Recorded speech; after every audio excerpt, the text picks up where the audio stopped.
भारत में 8 ऐसे राज्य हैं जहां बीजेपी को हरा पाना बिल्कुल नामुमकिन लगता है, क्योंकि यहां बीजेपी ने अपनी ज़मीन इतनी मजबूत कर ली है कि यहाँ से उन्हें हरा पाना विपक्ष के लिए लगभग असंभव जैसा हो गया है। नंबर 8 से शुरू करते हैं। यह एक राज्य है पूर्वोत्तर का, जहाँ कभी वामपंथियों का लाल झंडा फहराया किया करता था, लेकिन अब वहाँ पर केवल बीजेपी है। हम बात कर रहे हैं त्रिपुरा की, जहाँ 25 साल तक लगातार कम्युनिस्टों का राज। ऐसा लगता था कि इन्हें सत्ता से हटाना लोहे के चने चबाने जैसा है, लेकिन बीजेपी ने वहाँ ऐसा पासा पलटा कि कम्युनिस्टों के पैर उखड़ गए। मांडलिक शाह जी के नेतृत्व में बीजेपी ने वहाँ अपना ऐसा झंडा गाड़ा जिसे उखाड़ना अब विपक्ष की बस की बात नहीं है। 2026 के इस दौर में त्रिपुरा के भीतर बीजेपी का संगठन बूथ स्तर पर इतना मजबूत हो चुका है कि विपक्ष वहाँ सिर्फ केवल नाम के लिए रह गया है। जमीन ढूंढ रहा है, लेकिन उन्हें कुछ भी नहीं मिल रहा है। बीजेपी ने वहाँ के स्थानीय जनजाति और जाति समीकरण को इतनी जोर से संभाला है कि विरोधी अब वहाँ चारों खाने चित्त हो गए। अब वहाँ कुछ भी करने की क्षमता उनके अंदर नहीं है। त्रिपुरा में अब चुनाव सिर्फ एक औपचारिकता बनकर रह गए हैं, क्योंकि वहाँ बीजेपी का कैडर सिस्टम 24 घंटे एक्टिव रहता है। विपक्ष वहाँ एकजुट होने की कोशिश तो करता है, लेकिन उनकी दाल गलती हुई नज़र कहीं नहीं आती है। कम्युनिस्ट और कांग्रेस, जो कभी एक दूसरे के जानी दुश्मन हुआ करते थे, अब वहाँ हाथ मिला चुके हैं। फिर भी जनता उन्हें घास डालने को तैयार नहीं है। मांडलिक शाह जी की साफ सुथरी छवि और केंद्र सरकार की योजनाओं के दम पर त्रिपुरा बीजेपी का अवैध किला बन चुका है, और उसमें किसी को सेंध लगाना मुश्किल ही नहीं नामुमकिन लगता है। त्रिपुरा की कहानी तो आपने देख ली, लेकिन नंबर 7 पर जो नाम राज्य है, वहाँ की राजनीति देखकर तो बड़े बड़े सियासी पंडितों का सर चकरा जाता है। वहाँ विपक्ष का नामोनिशान मिटाने के लिए बीजेपी को ज़्यादा मेहनत भी नहीं करनी पड़ती है। कौन सा है वो राज्य? नंबर 7 पर आता है अरुणाचल प्रदेश। चीन की सीमा से सटे हुए इस राज्य में बीजेपी का ऐसा एक छत्र राज्य है कि विपक्ष वहाँ चुनाव लड़ने से पहले ही हथियार डाल देता है। मुख्यमंत्री पेमा खंडू जी के नेतृत्व में यहाँ की राजनीति रंग पूरी तरह भगवा हो चुका है। अरुणाचल में तो ऐसा माहौल है कि चुनाव के नतीजे आने से पहले ही बीजेपी के कई उम्मीदवार निर्विरोध जीत जाते हैं। विपक्ष के पास ना तो वहाँ कोई मजबूत चेहरा है और ना ही कोई जमीनी कार्यकर्ता है। पेमा खंडू जी ने वहाँ विकास की ऐसी गंगा बहाई है कि जनता को बीजेपी के अलावा कुछ और समझ में आता ही नहीं है। बॉर्डर स्टेट होने के कारण नरेंद्र मोदी जी की सरकार वहाँ इंफ्रास्ट्रक्चर पर पानी की तरह पैसा बहा रही है, यानी कि सड़क चमकती रहती हैं और एयरपोर्ट और हर गांव तक तो बिजली पहुंचा दी गई है।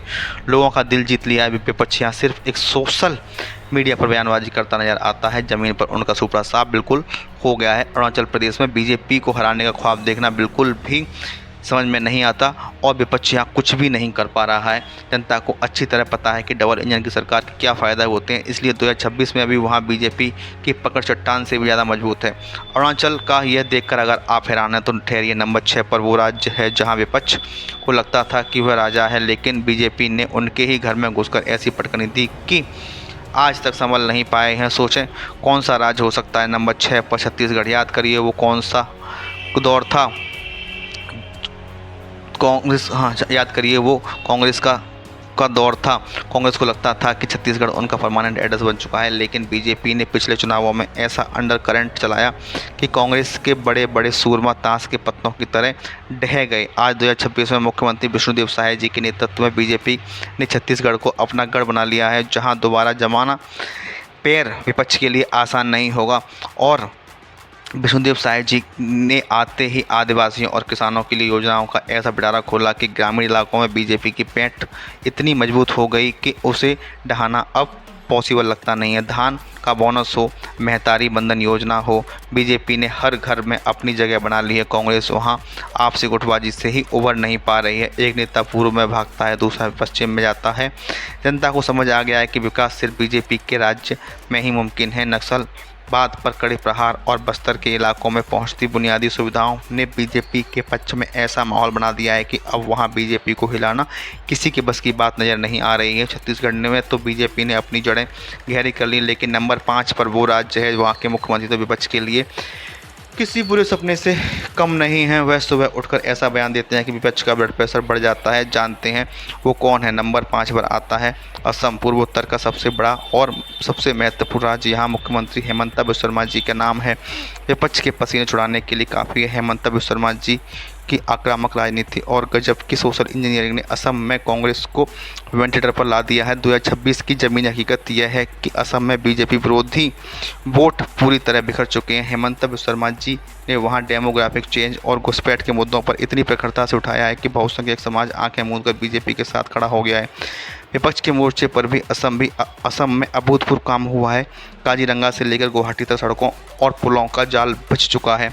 विपक्ष वहाँ सिर्फ तुष्टिकरण का आरोप लगाता रह जाता है और बीजेपी चुनाव द क्लीन स्वीप करती रहती है। असम में बीजेपी का वोट बैंक फेविकॉल के जोड़ की तरह मजबूत हो चुका है, जिससे तोड़ना विपक्ष की टेढ़ी खीर नजर आती है। असम के मुख्यमंत्री का जलवा तो आपने देख लिया, लेकिन नंबर 4 पर वह राज्य है उसे देवी देवताओं की भूमि कहा जाता है। वह एक पुराना रिवाज था जिसे बीजेपी ने ऐसा बदला कि इतिहास ही बनकर रह गया। कौन सा है वो राज्य? नंबर 4 पर उत्तराखंड देवभूमि।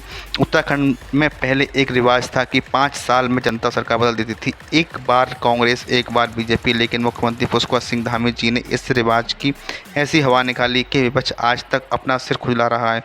पुष्कर सिंह धामी जी के नेतृत्व में बीजेपी ने उत्तराखंड में लगातार दोबारा सरकार बनाकर इतिहास रचा और तब से लेकर 2026 तक बीजेपी वहां अजय बनी हुई है। यूनिफॉर्म सिविल कोड यानी यूसीसी लागू करके पुष्कर सिंह धामी जी ने देश में सुर्खियां बटोरी और उत्तराखंड के वोटर्स के बीच अपनी धाक जमा ली। इसके अलावा जबरन धर्मांतरण और लैंड जिहाद के खिलाफ कड़े कानून बनाकर बीजेपी ने अपने कोर वोट बैंक को ऐसा बांधा कि वहां कहीं हिलने को तैयार नहीं है। लोकसभा चुनाव की बात करें तो उत्तराखंड की सभी 5 सीटें बीजेपी की जेब में फिक्स रहती हैं। विपक्ष महासचिव केदारनाथ और बद्रीनाथ की यात्रा पर आने वाले पर्यटक की तरह चुनाव के समय आता है, बाकी समय गायब रहता है। उत्तराखंड के पहाड़ों पर अब नीचे उतरते हैं। उस समय उस राज्य की तरफ जो आबादी के मामले में भले ही छोटा है, लेकिन राजनीति के मामले में नंबर 3 पर आता है। वह बीजेपी के वोट शेयर 50 के पार रहता है। सोचिए कौन सा है वो राज्य? नंबर 3 पर है मध्य प्रदेश। वह बीजेपी को वो पावर हाउस है जहां विपक्ष पिछले 2 दशकों से सिर्फ हाथ मल रहा था। 2018 में कांग्रेस को एक छोटा सा मौका मिला था, लेकिन वह अपनी सरकार संभाल नहीं पाए और दूध की तरह मक्खी की तरह सत्ता से बाहर हो गए। 2026 में मुख्यमंत्री मोहन यादव जी के नेतृत्व में मध्य प्रदेश बीजेपी का ऐसा अभेद दुर्ग बन चुका है जिसे भेदना नामुमकिन है। मध्य प्रदेश में बीजेपी का संगठन इतना घातक है कि बूथ अध्यक्ष भी किसी बड़े नेता की तरह काम करता है। शिवराज सिंह चौहान जी की लाडली बहन योजना ने तो जमीन तैयार की थी, उस पर मोहन यादव जी के विकास की ऐसी इमारत खड़ी कर दी है कि महिलाएं और ग्रामीण मतदाता बीजेपी के पक्के मुरीद हो चुके हैं। मध्य प्रदेश में लोकसभा की 29 सीट हो या विधानसभा चुनाव का वोट शेयर हमेशा आसमान छूता है। कांग्रेस वहां गुटबाजी का शिकार है और उनके बड़े नेता ट्विटर पर ही चुनाव लड़ते दिखते हैं। जमीन पर बीजेपी का कार्यकर्ता हर घर का दरवाजा खटखटाता है। मध्य प्रदेश में बीजेपी को हराना यानी बहती गंगा को उल्टा बहने जैसा है। मध्य प्रदेश का किला तो लाजवाब, लेकिन नंबर 2 पर जो राज्य है उसकी चर्चा अभी तक अधूरी बनी हुई है। ऐसे सन्यासी का राज्य जिसकी एक आवाज़ पर पूरा राज्य खड़ा हो जाता है और अपराधियों के घर के सीधा बुलडोजर चलता है। समझ तो गए होंगे। नंबर 2 पर नाम आता है देश के सबसे बड़े राजनीतिक सूबे उत्तर प्रदेश के मुख्यमंत्री योगी आदित्यनाथ जी के शासन में योगी आदित्यनाथ जी ने यूपी की कानून व्यवस्था को ऐसा चुस्त दुरुस्त किया कि राज्य कभी गुंडागर्दी के लिए बदनाम था, वो आज निवेश का हब बन चुका है। 2026 के इस दौर में योगी आदित्यनाथ जी का बुलडोजर मॉडल सिर्फ यूपी में ही नहीं बल्कि पूरे देश में हिट हो चुका है। यूपी में बीजेपी ने हिंदुत्व और लाभार्थी वर्ग का ऐसा अचूक फॉर्मूला तैयार किया है जिसके सामने विपक्ष के सारे जाति समीकरण धरे के धरे रह गए हैं।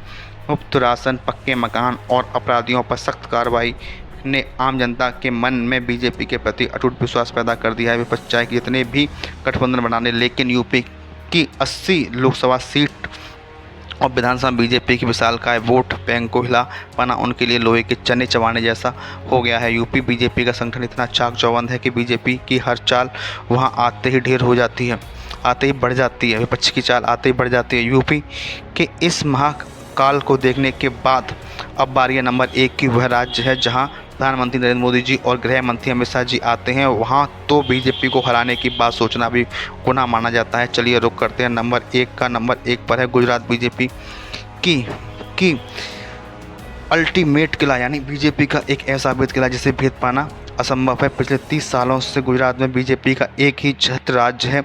एक आध साल नहीं, पूरे 3 दशक से मुख्यमंत्री भूपेंद्र पटेल जी के नेतृत्व में आज 2026 में अभी गुजरात बीजेपी की लोकप्रियता 7वें आसमान पर है।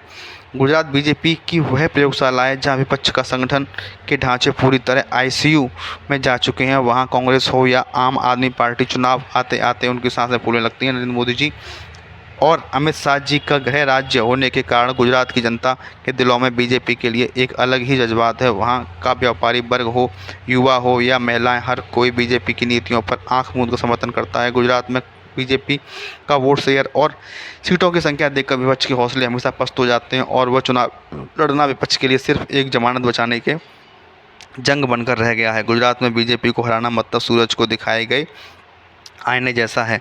गुजरात में बीजेपी को हरा पाना विपक्ष के लिए नामुमकिन है। ये 8 राज्य थे जहां लगता है बीजेपी को हरा पाना नामुमकिन है।